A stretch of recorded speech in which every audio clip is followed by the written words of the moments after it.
talking to Katie. Katie, thanks for jumping on with me to discuss the eclipses. Yeah, with pleasure. I'm just a nerd about eclipses when it comes to astrology. Do you have any fun rituals that you do for eclipses? I do not. Let me explain. So the energy is really potent, and sometimes you're thinking, "Oh, that's a great idea," but um, I'm actually how I view eclipses is maybe not how everybody else does. So I'm of the camp: don't look at the eclipse. Don't. Yeah, I know, it sounds very antiquated, but you know what? That's just how I roll on some things, so I don't really mess with them even though, they are opening a portal of energy, and, sometimes you need to be careful. So, Yeah, so I probably should tell you then what I'm doing for the solar eclipse in April. to each their own. We'll compare notes afterwards. So what are you doing, Dallisa? I am going to Texas to be in the path of the solar eclipse. Alright, is this your Yeah. first? Yeah, I've never seen one, and I know that we're not gonna have another one over the US, I think, until 2044, so I thought, this might be the opportunity to go and do something, so, um, those of you watching, if there is something you are doing for the eclipse, or maybe you're like Katie, you're like, "I'm not gonna deal with it, I'm not No, gonna no, look no, at it, not I'm what just he's talking gonna." about. But maybe you're like me and you're like, bring it on, and just laying in the middle of the eclipse. Yeah, I'm going to Bastrop, Texas with um, the Team Light event that the Leo King and Rich Lop and a few others are doing. So it should be fun and exciting. So yeah, I was curious if you dove right in. So um, Katie is an astrologer and a medium based outside of New York. Um, she's been on my channel before, so I think most of you that watch my channel have seen her. And I do clarity coaching. I help people that are stuck and trying to make big life decisions, figure out what their best pathway forward is, and just do it with elegance and confidence and all that good stuff. So, we're talking about the eclipses. We have a lunar eclipse in March and we have a solar eclipse in April. So, do you want to walk us through the lunar eclipse in March? Because I always kind of treat eclipses as like full moons times 100, and they can be very intense. But maybe we start there. You tell us what you think eclipses are Let me generally like. let me actually take it one step back and just let's talk about eclipses. Yes, please. What are eclipses? So astronomically, we may or may not know that the sun passes, what the Earth passes in front of the sun and blocks the light, or the moon passes in front of the sun. Hopefully, I'm doing my astrology correct. But that said, they're very predictable events. They happen every 6 months. Sometimes we can see them. So, in the case of April 8th, we're going to see one go across the United States. The last time we saw one go across the United States was August of 2017. Eclipses are not just astronomical events, they are astrological events, and they are the arbiters of fate. They are these really magnetic energy that act as portals, and that word is a little bit overused these days, but I do mean that, and I do sound a little bit traditionalist when it comes to eclipses. The ancients spoke about eclipses as malefics, meaning the light of the sun disappears. The moon turns a different color. I'm not one of those astrologers that calls it the blood moon eclipse or the super blood moon eclipse. Like, this is only in the last, I feel like, 8 years, and it's just like an internet thing that we call it the blood moon. But eclipses, they have these patterns and cycles, and they will wrap around like the kundalini of the earth over the course of sometimes like 1500 years. It's what's called a Saros series. Now, I'm not going to go too deep into like that type of stuff because we're really focused on what's going on in 2024. Eclipses work within this much larger macro cycle on an 18-month period. So we had our first eclipse in Aries. So in 2024, we are having eclipses on March 25th. That one's going to be in Libra, and then we'll have the solar eclipse on April 8th, and that will be in Aries. But this is not our first eclipse in Libra or Aries. We actually had a solar eclipse in Aries back on April 20th of 2023. And then we had our first solar eclipse in Libra, and this was on October 14th. Because astrology is symbolic, it's metaphoric, it activates these two signs, Aries and Libra, that talk about relationship. Aries is the I, it's the self, it's the individual, and then Libra is the other person. And so there are these big themes that are happening right now. And of course, we're going to live it in our own way. It's like, how do we connect? How do we relate? How do we socialize? How do we interact? So, this is something that, as a storyline, has already been with us since last year. We will have these two eclipses in 2024. We will have one more eclipse in Libra on October 2nd, and then one more eclipse in Aries. I think it's like March something or another, end of March 2025. So we're in the middle of the story right now, and it's for everybody to sort of see, well, what are the stories that were coming to the forefront in April of 2023, October 2023, because here we are again. From a symbolic standpoint, eclipses, they intersect time and space. It's a punctuation. And so wherever the eclipse falls, and I mean this within your own personal astrology or astrology at large, that area sees change. And that point in the sky becomes an active point in the sky even after the eclipse. And that's the funny thing about eclipses, is that we can see an eclipse happen before the eclipse. Or even after. So, for example, this Monday and Tuesday of this week, February 26th, the week of February 26th, we had the moon in Libra. So we're 1 month before the lunar eclipse in Libra, and we had the moon hit the degree of the eclipse. So we may have seen the eclipse on Monday or Tuesday before the eclipse in March. I know it's kind of crazy, but that's how astrology works with eclipses. Time is not linear; it's a circle. So going into March, and we're going to already start to feel this. I mean, tomorrow, as we record this, it's going to be the March 1st. So we're going to start to feel this energy, whether it's an intensity that's starting to build, whether it's an archetype around Libra, connection, socialization, putting things in balance, compromise, start to come into the forefront of our lives. As you were saying, a lunar eclipse, I just feel like that's a supercharged full moon. Well, yes, it's true, but a lunar eclipse is typically very quick, fast, and very event oriented. That's not to say that everybody listening is going to have an event in their life. If you have, gotta think of the eclipse degree. I don't know why I'm blanking on the eclipse degree. Look at my computer right here.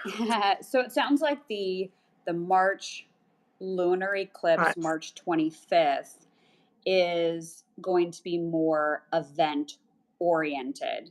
So we can Typically. expect perhaps like the days leading up to the eclipse, on the eclipse, maybe a little bit after, where we may experience these. Is it an Aries? No, the one that's on the 25th is in Libra. It's at 5 degrees. Okay. So how do we feel an eclipse? Like, just the vibe of the collective energy gets a little bit more emotionally intense. Sometimes people act a little off. It's really important to be very grounded during eclipses because it is a surge of energy. Yeah, I'm curious, everybody watching, if you would just drop a comment and let us know. I see Donna for Time said hello. So hello. Let us know what your sign is. So we've got the Libra one in March that may be event oriented, and it sounds like it may affect your harmony. Maybe you're finding more harmony, more balance, you're asking questions about it. But Libra for me also tends to trigger a lot of relationship stuff. So do you think, looking at the energy of the March 25th eclipse, that whether it's affecting them personally or they're seeing it or witnessing it in their life, the people around them, do you think it will be a lot of topics around relationships and relationship events? It's very possible. Venus, this is going to sound super nerdy, but we're talking about eclipses, how I do an astrologer. The energy of the eclipse points over to Pisces. Why? Because Libra is ruled by Venus, and Venus will be in Pisces at the time of the eclipse. Venus will be right next to Saturn. Saturn is your favorite planet, my favorite planet, hopefully at this point. The thing, if we're talking about relationships and maybe even relationship events, Saturn loves relationships. Saturn reminds us that we can't do life alone. So this might be an eclipse where we need to take a very quick, fast, and sometimes very critical look at the people in our lives. So whether it's to make a commitment to somebody, whether it's to sit down with a romantic partner or even a friend and get very clear about the type of relationship two people want to have. Pisces is typically an energy. It's like, how do two people really open up emotionally and to find their compassion? Whether this is two people, whether this is collective and the world events, like how do we see humanity in each other? And that's a very beautiful Piscean side of things. But there's this Saturn energy, and Saturn's very black and white. It either works or it doesn't work. And it's not to say that this is going to be for everybody, of course. But if you are an Aries or Libra, these are big eclipses for you. Or Yeah, it Aries looks rising or Libra rising. Yeah, it looks like we have in the comments dawn of her time, Taurus. May is a Pisces. Camille is a Sagittarius. Natalie is a Cancer. And Kimberly is Taurus Sun, Scorpio rising, and Aries North Node. So we've got a lot going on in the comments already with people sending in their signs. Um, yeah, do you feel as an astrologer and trends that you've seen, Katie, that a lunar, potentially high emotions with Pisces involved eclipse March 25th. Do you think that some people that are in relationships that might be teetering or maybe they're not getting their emotional needs met, do you think that those relationships may find themselves ending at that time? It's possible. It really depends on each individual couple person. I think on some level, because an eclipse really can quickly bring something to the forefront, something may need to be addressed, and it may need to be addressed positively to people. Let me take a step back for a moment. If an eclipse is an event, even if that event happens before or after the eclipse, that event could be two people moving into with each other, two people making a commitment, two people getting married, to somebody getting pregnant and starting a family. Eclipses typically herald the bigger events of our life. So, and I'm not trying to say this to provoke fear, but sometimes accidents. Sometimes these moments in our lives where something really shifts and goes in a new direction. And typically you will see eclipses all over that event. But for me, I was like, don't be afraid of eclipses, because when somebody comes to me as an astrologer, it's like, well, what's going on with the relationship? And am I going to have kids? And in reality, I never truly know that answer. I was like, well, when is a possible time? And I've seen people go through relationship transits and they're completely single. They have the eclipse in their relationship sign, or they get pregnant. I had this client who's a couple of years younger than me, and she was going through a pregnancy transit because I was seeing it through the eclipses. I was seeing it through other things. And I was like, do you have kids? She's like, I'm old. Like, what are you talking about? I was like, well, you know what to do. And she got pregnant. So, yeah. Yeah, some major events. Okay. Yeah, and I think it's always a good reminder, right, to slow down in the car, watch where you're stepping, because if it's a lot of increase in energy, the vibes might get a little sketchy. So just, proceed with caution. And I Right. think that's good advice for any day of your life, right?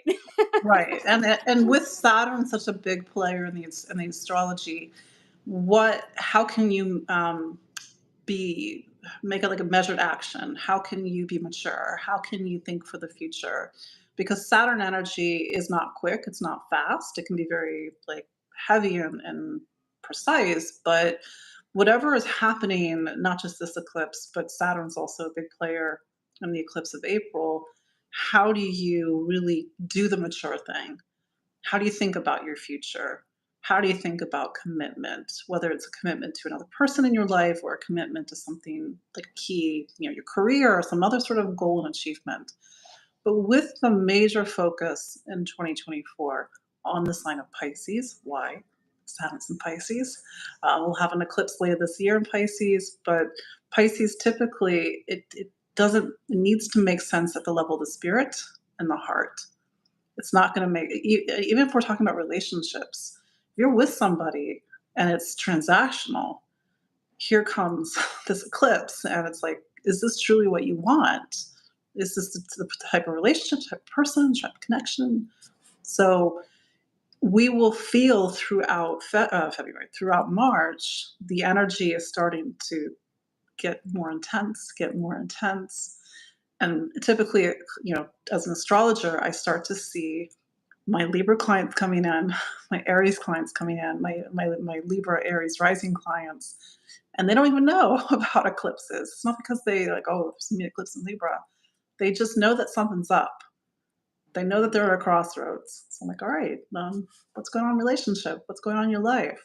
I had a client with she'll have the eclipse on her ascendant, which is what's called the rising sign in astrology. It is a powerful new beginning. What's the new beginning? I don't know. But I'm pretty sure if we touch base, there's going to be some sort of new beginning in her life. Interesting. Yeah, Ferris just said Aries Sun. So yeah, taking a look at your birth chart and seeing what you have in Aries and in Libra and what's connected to all those. And Katie's definitely available for astrology sessions. You can go check out her website, empoweringastrology.com, right, Katie? Yes, empoweringastrology.com. I'm on Facebook. I'm on Instagram. I'm even on YouTube. I do a show every Monday. Yeah. Yes, you do. You do your live every week. I love it. Okay. So is there anything else we want to add to the March lunar eclipse before we move over to April's solar eclipse? Just it's activating the south node of the moon. More technical stuff if you're like, what the heck is the south node of the moon?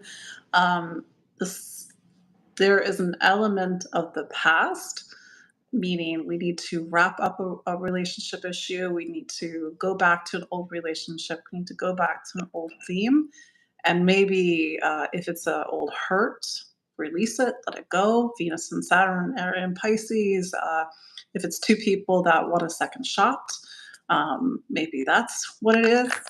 But it's going to be different things for different people. Do you hear the feedback? I think the audio may just have tweaked out on us. Yeah. It's the eclipse energy already coming in to zap us. That's the eclipse ghosts. The eclipse ghosts. Oh, mercy. Right on time. So wrapping up the past, the south node being activated. Okay. Interesting. A lot going on there. Okay, so April's solar eclipse, as I mentioned at the start of our video tonight, I will be laid out in my little snow angel position, moving my arms and legs underneath the direct path of the solar eclipse in April. And that one is in Aries. Yes. Yeah. So what can we expect from that? So it's going to be at 19 degrees of Aries. A little bit of technical information. It's just the place in the zodiac where it will fall. It bookends the eclipse from October 14th. So if October was a big month for you, and there's a story that's still unfolding. It's very possible that that story comes again, or some sort of connection to that story in April. Solar eclipses, obviously different than lunar eclipses. A lunar eclipse is a full moon that happens to be an eclipse because it's in a certain amount of degree of the nodes of the moon. Solar eclipse, and this, I think it's, is it total or annual? Total. Total. The light of the sun is blocked from an esoteric spiritual standpoint, the light of spirit is blocked. So that said, wherever that energy is happening in your chart, in your personal astrology, it's a punctuation mark. It's a portal. It's an energy. It's sort of time bend. Time gets really funny around the eclipses. But the basic structure is this: every 6 months, again, we have a lunar eclipse and a solar eclipse. Sometimes a solar eclipse and a lunar eclipse. But the solar eclipse opens up a 6-month window. That solar eclipse on April 8th will take us over time to the next solar eclipse on October 2nd. Within that time frame are a series of new and full moons that continue the story. And there will be a moment in late June and into July where we will revisit the eclipse energies, because we'll be 3 months after the eclipses and 3 months before the eclipses. What is Aries? Aries is the first sign of the zodiac. It is certainly in the Northern Hemisphere. Astrology is very Northern Hemisphere biased. Aries means new beginnings. It means the rush of life, the rush of spring. It's a very hot energy. It inspires action, courage and bravery, but it also can be emotionally hot. It is also, Aries is the archetype of war. I'm not saying that that's necessarily going to be the case, but we need to sort of have that in the back of our minds, that we're dealing with a very hot archetype. Sometimes doesn't always think before it acts. Aries is very instinctual. It just moves. But it's also a wonderful sign of leadership. And if we need the energy of renewal, new beginnings, that sort of spring, even if you're in a different part of the globe, that energy will be activated in your astrology. But it will be different things to different signs. But of course, if you are an Aries or Aries rising, it is this energy that's very concentrated. And it says that April, or months when that energy gets activated, like Mars going into Aries at the end of April, going throughout May. So the eclipse energy will carry over into May. And maybe we just see a lot of things moving in our life, a lot of things moving in the world around us. And that eclipse, because this whole thing called rulerships, the eclipse activates the energy of Mars. At the time of the eclipse, Mars is in Pisces. Pisces is a little bit of an interesting sign for Mars to be, kind of like Venus, but Venus, Venus love and relationship in Pisces is very transcendent. It's unconditional love. It's compassion. Mars in Pisces is a Mars that needs to take its action and put it towards the greater good. It needs to not use the fist or the sword to fight, but to do something, whether it's an act of compassion, an act of surrender, something that really has more of a spiritual component to it. Mars in Pisces is not the easiest energy if you're sort of used to moving forward. I know that that sounds like a contradiction, but Pisces is the omega, Aries is the alpha. So it's a little bit of an interesting eclipse because it is new beginnings wrapped up in endings. I like how you put that. I think you're going to give people a lot of things to think about. Yeah, new beginnings wrapped in endings. It feels intense. It feels It's intense. an intense eclipse. It's at 19 Aries. I'm just looking at the chart, and it's conjunct something called Chiron. And Chiron is not something that people commonly know, although probably more and more know about Chiron in astrology. It's actually an asteroid, but it lends a deep emotional quality to this eclipse. It says something has to be healed, something has to be let go in order to move forward, maybe move forward in a very different way. But I've also noticed that Chiron in Aries is the courage and bravery to do the hard thing, to take a step forward. And sometimes that's the hardest things in our life, because the sign that comes before Aries is Pisces. And Pisces can be the grief. We're so sort of stuck on something in the past. that maybe we are can use this eclipse to really feel it, but feel it to let it go. So there's a lot of movement, a lot of emotional movement, and even spiritual movement with this eclipse. Sounds like a really potent time to really surrender the things that you've been holding on to emotionally, or situations where you feel intuitively that it's not in your best interest, and you may be provided an opportunity to exit out of whatever that is, and let the hardships and the grief, whatever emotions are that are heavy on you, it could be a really great time to shed that and release it. To let go and let God. Let go and let God. That sounds very Piscean. It's the God sign, even though there's two sides to every sign. So the Pisces side, and maybe, of course, this is not going to be relevant for everybody, but if you have an attachment or an addiction, you can use this eclipse to really make a fresh start and to let go of something, because Pisces is the need to detach, or we'll get pulled in the other direction, and that's the deep suffering and the grief in the duality of Pisces. So maybe that statement, let go and let God, doesn't resonate with you. Like, just define the statement that does resonate with you, so that this isn't just a hot-headed, impulsive Aries eclipse, that it's very purposeful, it's very compassionate, it's very has a lot of presence and maturity, because Pisces represents the end of the zodiac. We've lived a life. So to find our maturity and even our spiritual maturity going into the second half of 2024.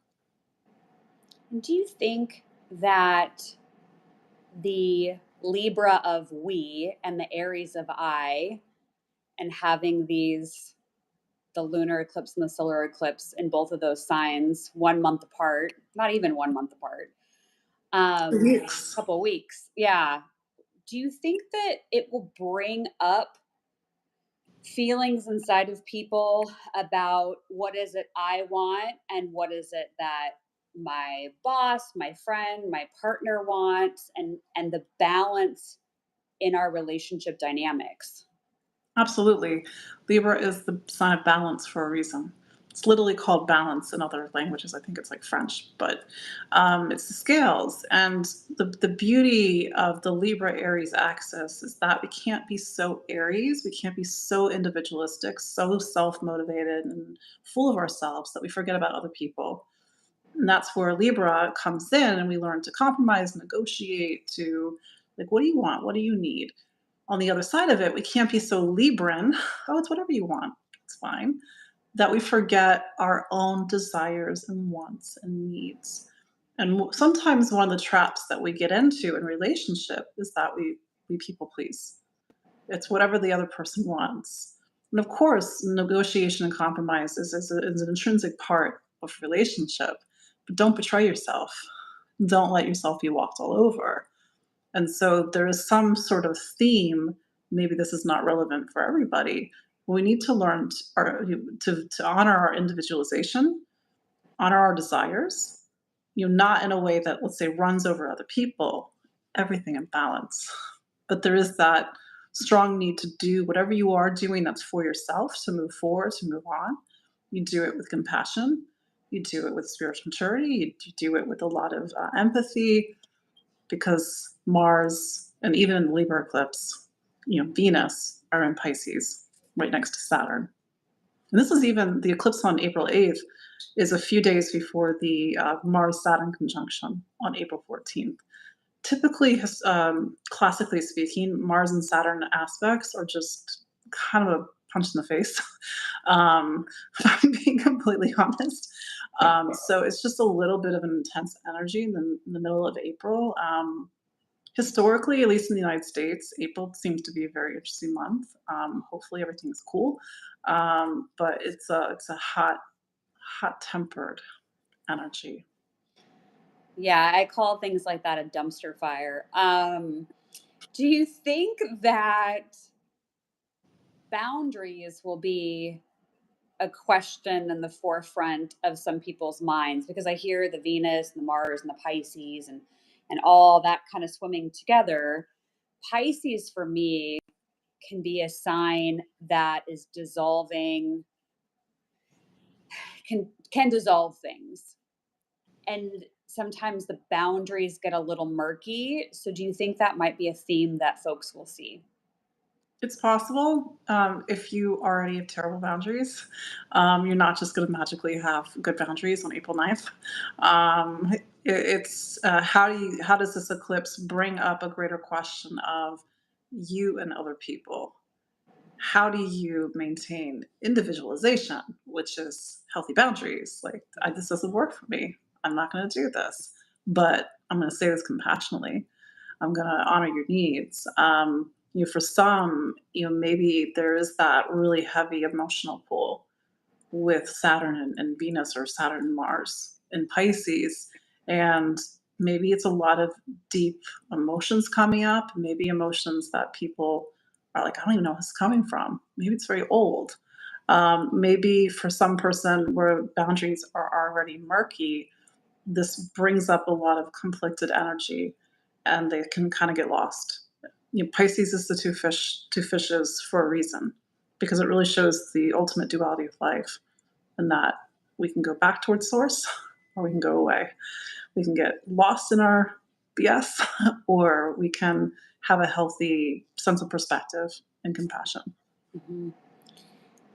What's your orb on these usually? Meaning, we know that we have the two eclipses coming up, and then we have the punch in the face that you mentioned in April. So, how many days beforehand do you think people will start feeling this energy? A month, Oh, so we're like already now. in it. Yeah. It's very common to start feeling it a month, especially the new moon that opens a lunar month with an eclipse. So that new moon is March 10th. That's a week away. And that new moon, I believe Venus, no, Venus will still be in the ballpark of Uranus, but it's a lot of you'll start to feel this energy that, like, what's going on? Like, why does it all feel so intense? Like, work will start to get like really intense, or your relationships will start getting really intense, because all that's the lunar cycle. It's connected to the emotional fabric. All this emotional energy starts to come up. The question is, how are you going to navigate it? Do you get pulled into an old argument? Do you get pulled into an old insecurity? Or do you let it go? Hmm.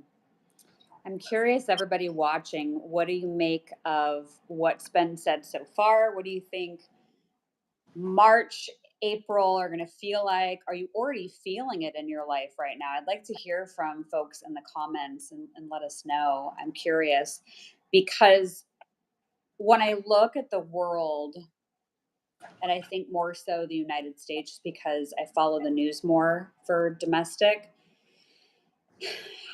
I feel it ratcheting up. And I've heard from a lot of people that maybe don't follow astrology. They don't follow, spirituality, but they'll come to me and say, "Gosh, what the heck's going on? It feels like things are weird," or "Gosh, I feel like I'm sensing trouble on the horizon," right? So I think people are starting to find their voice, their intuition, and I think we'll see more and more people waking up spiritually and asking bigger questions.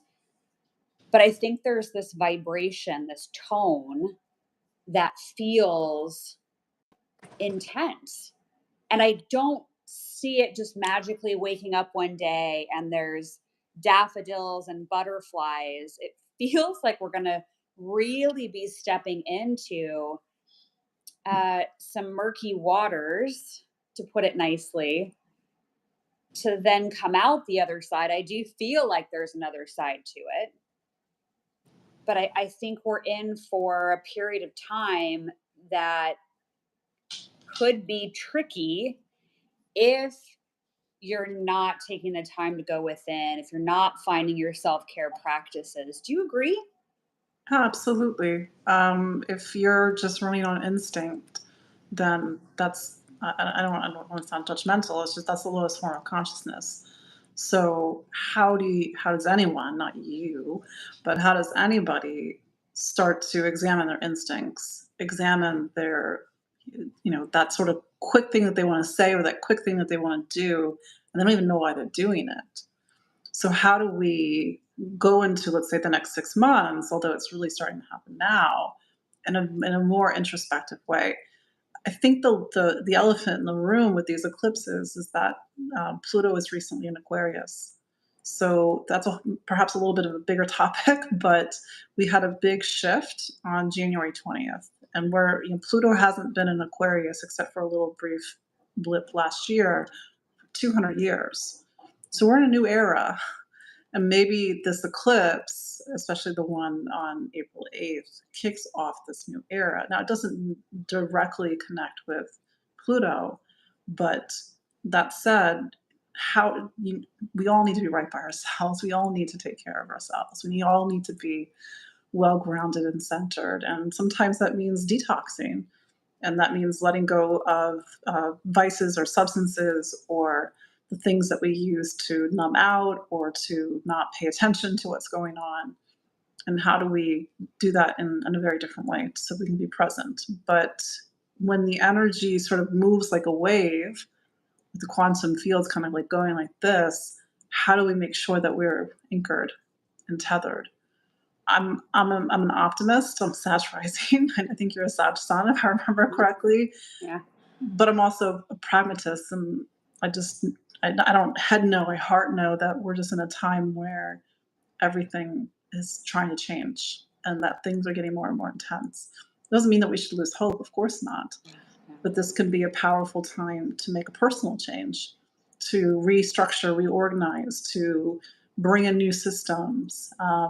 And so maybe April is the spring cleaning, the spiritual spring cleaning that we need. Okay, spiritual cleaning, spring cleaning. I like that. My hair keeps doing an 80s thing. So I know. sorry, everybody. I keep flipping it around. I had somebody call me out today on it. They're like, "What's up with your hair?"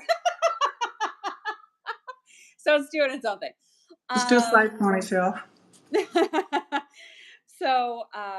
okay. So we've gone over the eclipses. We've gone over when's the punch in the face again? Did you say April?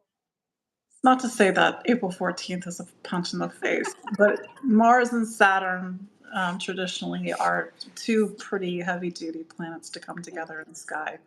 Um, so it's possible that with the eclipses um, just makes for a very interesting, first 2-3 weeks of April. But here's the thing: go back and look at end of December, but mainly the first 3 weeks of January. That was the 3 month before, 3 month after of the eclipse, and so we will sometimes see the eclipse even in January, or the storyline is there if we look for it. So it's not to say that eclipses you wake up one day and your life is suddenly different. Although in some small cases that's true, but it's very possible that this is a storyline that we already know, and we saw it in January, we saw it in October. There'll be other moments throughout 2024 when we'll revisit it. But Okay. Okay. Yeah. I feel like I'm gonna pull a couple of cards. let's do it. I pulled out some decks, and I keep hearing pull one for the lunar eclipse and pull one for the solar eclipse. So I'm going to use my Power of Surrender deck. I love this deck. And let's just see what we're supposed to let go of for each of the eclipses. And while I shuffle, I know we mentioned your website, empoweringastrology.com, and you're on social media at Empowering Astro. So folks can connect with you, they can book sessions with you. So that's really fun. I know you do a lot of workshops too. So I'm assuming all of it's on your website. Yes, it's on my website. Actually, in time for the eclipse in March, I'm starting my 12-week Saturn Masterclass. It's not a class about astrology. It's not a class about Saturn. It's a class about your life and the structure and time of your life. So we're actually going to walk the esoteric path that's in each of the zodiac signs. And it's a path of transformation. So we go Aries, Taurus, Gemini, etc. And then by coming through it, there's a shift. And maybe that shift doesn't come right away, but the seeds are there. So it's meant to be very a lot of depth, a lot of sharing. There's meditation, but there's also to learn about these different archetypes, because Saturn is the master timekeeper in your life, but also Saturn reveals what are you building and what are you becoming over the course of your life. So kind of takes some of the guesswork out. But even though Saturn is a little bit of a heavy duty planet in astrology, it's one of my favorites. I have Saturn and Jupiter conjunct in Libra. You're 1981? 80. Uh-huh. 80. Yeah, end of 80. So yeah, I've got that fun thing. So I'm sure this will be kicking off some stuff. I know it's 19 my hopefully this doesn't sound too tactical. My IC is 16 Aries, so 19 Aries is right next to the bottom of my chart. So it's a move, it's a change in residence, it's family, it's home, and then the other end is my midheaven, in the Libra midheaven.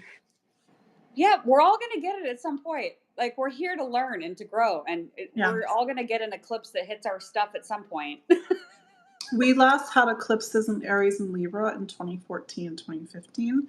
There was one, just like a little one in 2013, and one little one in 2016. And then the basic cycle is every 18 and a half years. So you sort of count back 9, because 9 is the half cycle. So 2004, 2005, it was April 8th of 2005, there was a solar eclipse. So much going on in the world. We got to do more of these. I'm going to pull cards here in just a moment. I do want to mention, so I live in the Seattle area, and I am teaching a class in Tacoma, Washington. So if anyone is in the area, I'm doing it on Wednesday, March 20th, and it's going to be at 6 o'clock.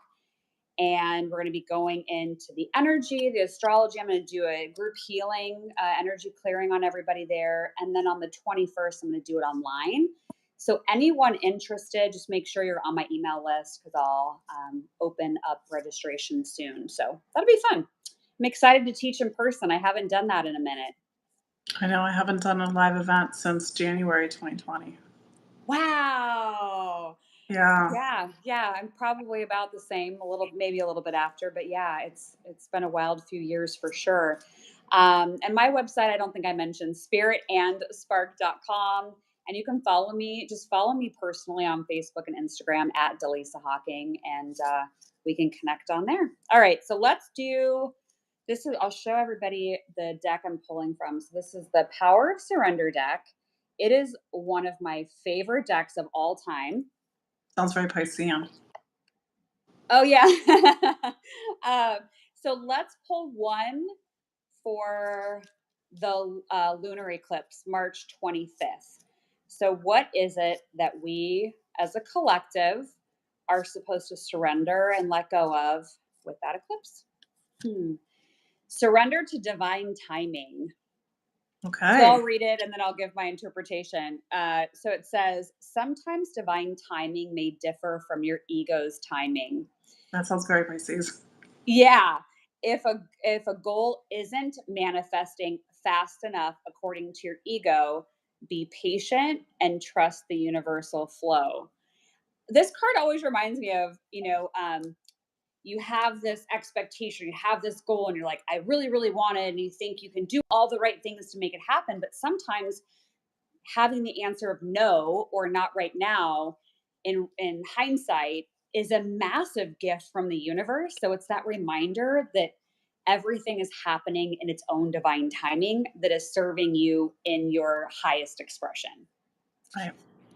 And Saturn is the planet of time, and we have Venus, the ruler of the March 25th eclipse, conjunct Saturn. So sometimes that's the hardest time to really reconcile the fact that there is time as we live it here on planet Earth. There's universal time, there's divine time. and sometimes that time is different than our Yep. preference. Amen to that. All right, we ready to see what we're oh, I feel like that's it. Okay. So the one for the solar eclipse, which is April 8th, the one that's going to cross over the top of the United States, basically divides the country in half, I know, ironically. and that's what happened in August of 2017. It really cut across through the United States. Yeah, it's I think we're all going to be feeling it big time because it's crossing over the top of the country. So, solar eclipse, what we're meant to surrender is surrender obsessive thinking. So it says if you're obsessing about a person or situation, turn the dilemma over to spirit. Doing so will help you bring clarity or even solve the problem. Let go and So, let God. what's that? Let go and let God. Exactly. Exactly what you said. Um, that you don't have to get stuck in this energy of thinking, and trying to think your way out of something or come up with a solution that has to happen. I've found that if I'm in a cloudy spot or it's foggy, meaning I'm trying to decide something and it's just not quite clear, I really try to practice that let go, let God, because I understand that if it's not clear, then I need to practice my patience. Sometimes hard, especially with Aries. Aries wants it yesterday, but Mars is conjunct Saturn and Pisces. We need to completely just surrender to divine timing as well on that one. Surrender. That, I mean, it is the deck, the power of surrender. It's letting it all go. But yeah, sometimes our minds can be a trap and keep us stuck there. Um, so it feels to me with this Pisces energy that we'll be experiencing that it will really give us an opportunity to drop into our hearts and drop into our feelings and our compassion for ourselves and others. Indeed. Yeah. I'm so glad we got to do this, Katie. Yeah, absolutely. Got to try out the YouTube, do I this. know. I like this. I think it's fun. It's pitch black. So I have one little light on, which has kept us going. I have thankfully a ring light, so Oh, good. not sitting in complete pitch darkness. Yeah, it's the light is returning. I know we have daylight savings time coming up here in the next several days, so we'll have some return of the light. But I'm sure I'll have you back on the channel if you're interested Yeah, of um, course. soon. And everybody go follow Katie, and then you can check me out on social media and my website as well. So I've included the links to our website and then what our social media handles are in the description below, so you can go check that out. And we'll see you next time. Yeah. Till next time. Till next time. Bye. How do I make this stop?